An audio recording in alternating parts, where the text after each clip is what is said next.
بسم اللہ الرحمن الرحیم۔ مفتی عبدالقوی مدرام زمانہ یہ لال مسجد جمعہ پڑھنے کے لیے جاتے ہیں، اور جب وہاں جاتے ہیں جمعہ پڑھ کر واپس آتے ہیں تو ان کو کچھ لوگ ان کے بقول دارالفتہ لے جاتے ہیں کچھ مسئلہ پوچھنے کے لیے، اور یہ بات مولانا عبدالعزیز صاحب لال مسجد والوں کو بتائی جاتی ہے کہ بھائی آپ کے دفتر کے اندر ایک شخص بیٹھا ہوا ہے جس کا نام ہے مفتی عبدالقوی، اور مولانا عبدالعزیز صاحب خود آتے ہیں، ساتھ ان کا گن مین ہوتا ہے، اور آتے ہیں اور آ کر کہتے ہیں یہاں سے نکل جاؤ، اگر دوبارہ آئے تو آپ کو کوڑے ماروں گا۔ اس طرح کے کچھ الفاظ انہوں نے بولے۔ اب اس کے اوپر میں ایک بات کہنا چاہتا ہوں، الحمدللہ ہم خود اسلام والے ہیں، علماء ہیں، اور علماء کو پسند کرتے ہیں، اللہ بعمل بنائے۔ مولانا عبدالعزیز صاحب کا بڑا مرتبہ اور مقام ہے، بڑی ان کی قربانیاں ہیں، لیکن اس موقع پر اگر کوئی دشمن بھی آپ کے گھر آ جائے، آپ کی مسجد میں آ جائے، آپ کی درسگاہ میں آ جائے، آپ کے دفتر میں آ جائے، تو اس کے ساتھ یہ سلوک نہیں کرنا چاہیے، اس طرح کے الفاظ نہیں استعمال کرنے چاہیے۔ آپ اس کے ساتھ بیٹھتے، اس کو سمجھاتے،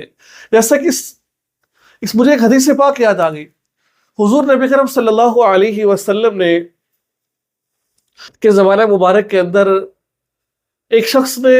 مسجد میں پیشاب کر دیا، تو صحابہ کرام رضوان اللہ علیہ جب اس کو مارنے کے لیے بھاگے، حدیث کا مفہوم عرض کرو، آپ نے منع کیا کہ ایسا نہ کرو، اور پھر اس پیشاب کو صاف کر دیا گیا مسجد سے۔ تو وہ جو غیر مسلم تھا وہ آپ کے اس عمل سے اتنا متاثر ہوا، اپنے علاقے میں گیا، سارے کے سارے قبیلے والوں کو مسلمانوں سے نے کر لیا تھا۔ تو اخلاق کا ایک پہلو ہوتا ہے، اخلاق کے پہلو میں رہ کر ہمیں، ٹھیک ہے وہ جیسے بھی اس کے عمل ہے لیکن ایک مسلمان تو تھا نا، وہ ٹھیک ہے اس نے کچھ بھی کیا لیکن ایک مسلمان تو تھا نا، تو مسلمان ہونے کے ناطے ہمیں ایک دوسرے کا احترام کرنا چاہیے تھا۔ لیکن یہ عمل مجھے بذات خود اچھا نہیں لگا کہ ان کے ساتھ ایسا ہوا ہے۔ باقی انسان کو اپنے اعمال دیکھنے چاہیے اور کسی کو حقیر نہیں سمجھنا چاہیے، پتہ نہیں کوئی اللہ کے یہاں کتنا مقبول ہے، پتہ تو مرتے وقت چلتا ہے کہ اللہ کلمہ نصیب ہوا کہ نہیں ہوا، پتہ تو آخرت میں چلتا ہے۔ اللہ تعالیٰ سے دعا ہے اللہ تعالیٰ ہم سب کو عمل کی توفیق عطا فرمائے اور صراط مستقیم پر چلائے۔ السلام علیکم ورحمۃ اللہ وبرکاتہ۔